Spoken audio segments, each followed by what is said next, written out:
Well, I wanted to take a few minutes and discuss some of the things that, in the interest of being open and sharing information, I wanted to discuss three things. One is this past weekend's the Charlottesville tragedy. Number two, our officer-involved shooting, where two officers were involved, along with Aaron Bailey. And then the mayor's announced changes that occurred back on the 14th of July of this year.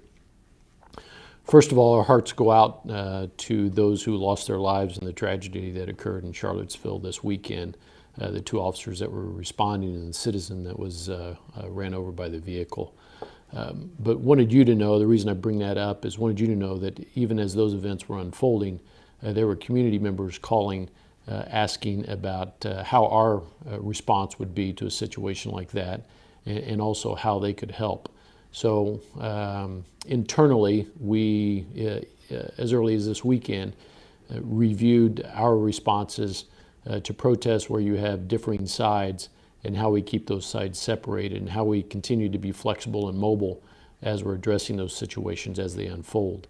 But probably the more important thing is that we had good conversations as late as a couple days ago with community members, our community resource team, who have an interest in, number one, what is the police department's internal protocol in situations like that, and how can the community help, and how do we develop a protocol around that, and how do we communicate a little better? So that's an interest that was heartfelt and that we appreciated, and that is a continuing education that we will endeavor in both internally as a police department and within the community. So that conversation will continue to go on with our community response team and also our district councils. So we expect good things and to be better for it. The second thing is to kind of update you on the officer-involved shooting with the death of Aaron Bailey involving two of our officers. As you know, that investigation is threefold. There's an administrative investigation, a criminal investigation because it was a homicide, and then a third investigation being conducted by the FBI that is running parallel to those two investigations. Let me talk briefly about the FBI investigation. Everything that we are getting in the criminal investigation is being passed over to the FBI and the DOJ. They are reviewing that as they get it. To this date, they have seen no anomalies and have not contacted me about anything that they see out of the ordinary. If they do see something, then they will take action independently. The criminal investigation has come to an end for all intents and purposes. The last piece that criminal investigation was waiting on was on the autopsy. The Marion County Coroner's Office released that autopsy last week. Two main things that came out of that was one, that Aaron Bailey was shot 4 times. Secondly, that they ruled that a homicide. And as we've discussed, I wanted to make sure that you understood that categorizing it as a homicide means that one person took the life of another. And so there was really no other outcome for that autopsy other than homicide. And let me explain the other categories that they could have picked. Natural causes, suicide, accidental, and undetermined. So really homicide was the only choice in this situation. The administrative, let's go back to the criminal case. Now that it is complete and they have that autopsy, they have turned that over to the prosecutor's office. The prosecutor's office has been getting all that information since day one. So they've been reviewing that as the case has progressed. But now they will have all the information and they will continue to review it. And if they see something that we need to address or a missing piece or something they would like us to look into, then either they can investigate that on their own or they can give that back to the homicide detective to him to get further information. So that is where it is right now. The prosecutor will then determine whether to make a decision himself, send it to a grand jury, or he could also assign a special prosecutor. The administrative side of the case, all the interviews of the officers have been done. They've been cooperative. They continue to be on administrative duties and are available to us as needed. Everything that has been gathered in the criminal investigation has come over to the administrative side, and that administrative investigation is being reviewed. As we've explained in the past, the administrative investigation is looking at policy and training and compliance with policy and training. So that is what is being looked at. Something that we haven't done in the past very well is have a review administratively and some sort of response close to the prosecutorial outcome. So we have made some changes in the way that we're looking at this so that that investigation is near completion when the prosecutor makes a determination, so that we can, as close as possible to that determination, have some sort of result out of our administrative investigation. Let me explain that a little better.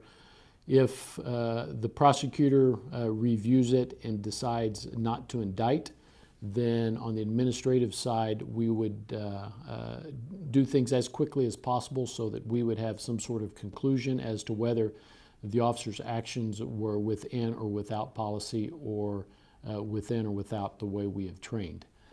If the prosecutor's office, through one of their means, decides to indict, then we will hold off on the conclusion of that administrative process until the criminal case is complete, so that there is no opportunity to taint that criminal case.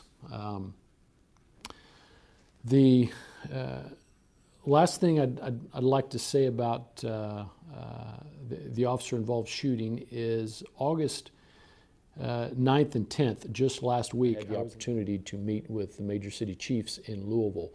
There were 26 major city chiefs there. The conversation was around creating kind of a national consensus policy around how cities respond to officer-involved shootings. So it was very timely. It was an opportunity to sit around a table and everyone to share how it is that their department and their city reacts to an officer-involved shooting. The intent of that meeting is to create a paper and a national consensus policy that we can share throughout the nation. There was a professor and interns from a university in North Carolina that was facilitating that meeting, and that will create that paper for our review here shortly. One of the things, as we went around the table and discussed how everyone does their officer-involved shootings, one of the things that I was mindful of, and it was reinforced, is that we as a police department don't do a very good job of sharing our policies, specifically those that have great interest and have some great liability, like our use of force and police pursuit policies. They're out there, but they're difficult to find. We want to make them more readily available. Also, our processes around discipline and how we address our investigations in officer-involved shootings, that needs to be more readily available. So it is our intent to get that out there as best we can. Also, our uses of force, so that can be monitored and easily available. Again, all those things are available, except it's just not readily available. Our intent would be to put it on the website. The city is undergoing a process where they're developing a new platform, which should make it easier for us to do that. So we're working with the city so that we can put that material out there as the city develops that platform. I think that allows us to be have a little more transparency and a little bit more open as to how we do things. Let's go into some of the announced changes from the mayor on 7/14 of this year, and let me give you an update on where we are at with those. One of them was a use of force policy and making it consistent with best practices around the country. We have identified 21 recommendations around the use of force, and we have also identified action steps or action plans in order to make those, take those recommendations and implement those. We have looked at the national consensus policy that was created January of 2017 and have begun melding it with our current policy in order to reinforce those things that are important and that should be in there, and to make it more look more like the national consensus policy. One of the other things that we've done is develop some roll call training curriculum. Each one of our districts has 3 roll calls, a day, a middle, and a late shift. That's an opportunity of about 15 or 20 minutes to discuss and update our officers on current events, on policy, on training, really anything of importance. And so we are going to use that opportunity to start infusing some of the training that they've already had and help them remember that training and recall that training. That will begin in September, and we will start with our supervisors. So we're going to utilize that time that exists to the best of our ability. The second thing that the mayor announced was around implicit bias training. We have done a national search and found fair and impartial policing out of Florida. That was created by Dr. Lori Friedel. Fair and impartial policing has been recognized by the Department of Justice and many police and community agencies as the best implicit bias training out there. We thought it was important enough to have the founder, Dr. Lori Friedel, come and teach us a portion of that. And so we have set dates for that training. I thought it was important that the mayor talked about the train the trainer. We added 2 other pieces to that. One is a command and community training, which I'll talk about here in a little bit, and the second is a mid-level management type training that I'll talk about also. But the command and community training, this training presents what is known about human biases and provides guidance for promoting fair and impartial policing in the areas of policy, training, supervision and accountability, leadership, recruitment and hiring, outreach to diverse communities, and then how do you measure that. That training consists of 1.5 days. It will occur October 11th and 12th. It will be taught by the founder, Dr. Lori Friedel of Fair and Impartial Policing. That class will accommodate up to 30 people. Our intent is to have 15 command level students in that class and then 15 community level students within that class. If you're interested in participating in that class, please call 317-327-3282. That's the phone number for the Chief's office, and we will start that list. I wanted you to know that if you don't get on that list, we are trying to come up with another opportunity so that more community members can participate in that. That funding has also been acquired, and that has been paid for with the assistance of the Office of Public Health and Safety. The second piece of that training is the mid-management training. That includes captains, members of our human resources, and also our lieutenants. The idea is an understanding of implicit bias. Implicit bias, sometimes our officers don't recognize it, that they have it within themselves. So it's important that someone is able to see that. And so this teaches those mid-level managers to, 1, recognize it, and 2, how do you address it? So that we can reduce the amount of implicit bias within our officers. That training is a 6-hour training, and that occurs October 16th, and again, that is fully funded. That will accommodate 30 students, and that makeup will include captains, some lieutenants, and members of our human resources, like I said.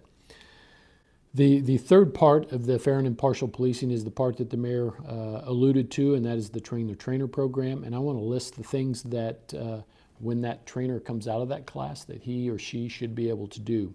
One is to understand and effectively communicate the science of implicit bias and the fact that it can impact what we perceive or see and can, unless prevented, impact on what it is we do. The second is understand and effectively communicate that fair and impartial policing leads to effective policing. And then lastly, the use of fair and impartial policing training curricula to teach academy recruits, patrol officers, and first-line supervisors to do 3 things. 1, recognize their conscious and implicit biases. 2, implement a controlled, unbiased behavioral responses. And then 3, promote fair and impartial policing in their daily work. That training will occur October 17th through the 20th. It is a 2.5-day training. That class will be made up of 30 participants, again, of police and other agency trainers. Those that successfully complete the Train the Trainer course will be certified. That certification allows them to teach that curricula for 2 years. Our intent is to maintain that certification year after year. The other thing that the mayor talked about was the creation of a use of force review board. I want you to know that I've been looking into that and have found a model through the Las Vegas Metropolitan Police Department that they have. We look at our use of force individually, but not necessarily collectively. So I will continue to look at that and hopefully in the coming few weeks have some more details around that.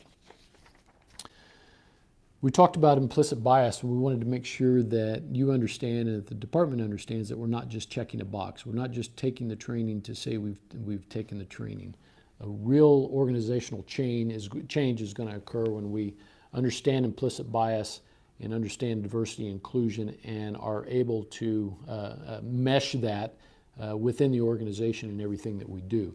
So to that end, one of the things that the mayor mentioned as change is a creation of an Office of Diversity and Inclusion.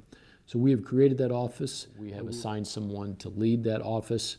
That office will include both members of the police department and members without the police department.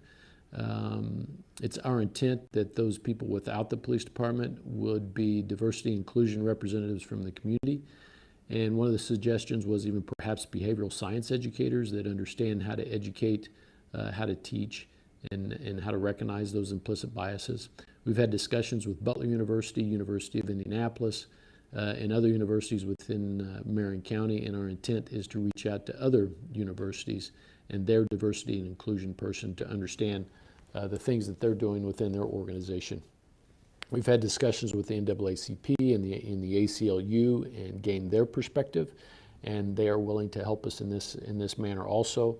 We're looking at becoming part of a diversity roundtable here in Central Indiana that brings a group of diversity and inclusion representatives from various organizations together once a month. That next meeting that we will be able to attend will be August 23rd. And we will have attendees there to see what we can learn from them and how they infuse diversity and inclusion and implicit bias throughout their organization. One of the things as we're having a discussion with these other organizations that has come out is the idea of an inclusive excellence and change in an organization. The idea is you create this survey and review of your organization in regards to diversity and inclusion. And then there's several key points that are identified, and then you see how you measure up in those key points, and then how is it you change that so that, again, we are infusing diversity and inclusion in every part of the organization. So you create this implementation program, and then you test it, and then the idea would be to take that and move it throughout the organization. The key points are around access and equity, diversity and curriculum, department climate, so as a department, are we supportive and do we embrace diversity? And then officer learning and development. No matter who you are or what culture you are the same opportunities there for learning and development as there would be for anyone else. One of the important things we want to do is we want to take this kind of excellence and change in the organization and do a review of our training academy. Our training academy touches everyone. It's a major component of our organization because it touches not only our new recruits but also the incumbents, and it does so continually. So we want to look at that organization and take a review of that, and then identify under those key points where are those gaps, what is the implementation program in order to close those gaps, and then review that and see how it's helped. And then take that model and that kind of pilot program and put it into administration, investigations, operations, the chief's office, so various other areas of the organization.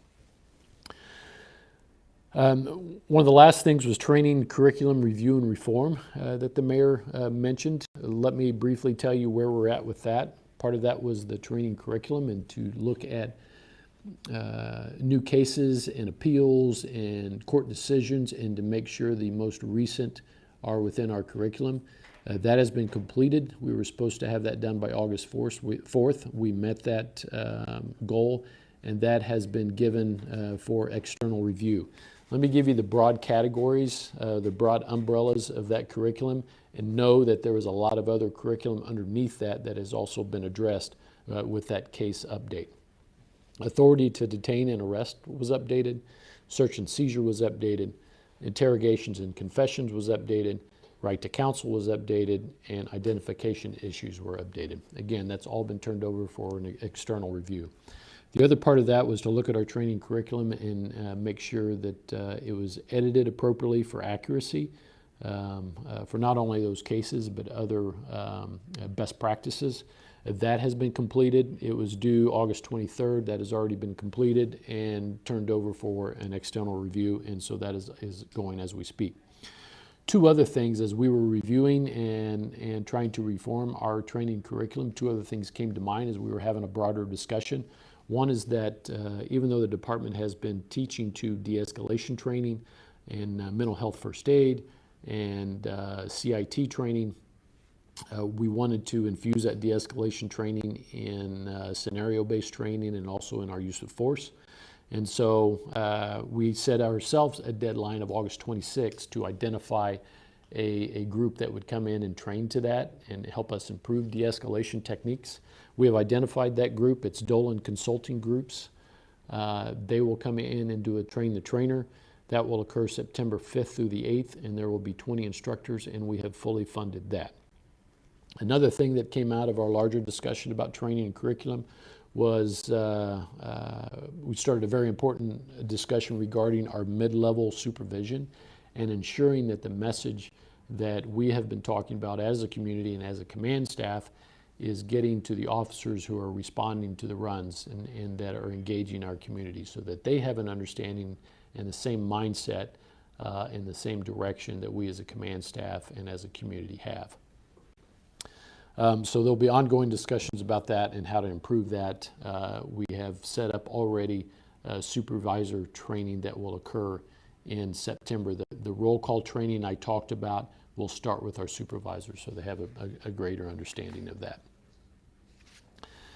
Lastly, I'd like to let you know how much we as a police department appreciate the conversations, the real open conversations and crucial conversations that we've been allowed to have with our race relation partners, with our community resource teams, with our district councils, with our city county councilors, all those who are interested in making this a better department. We have also had great discussions internally and appreciate the men and women of the police department and their ideas of how we can improve as an agency. So I thought it was important to go over those key things and express our appreciation, and I wanted to let you know that we thank you very much.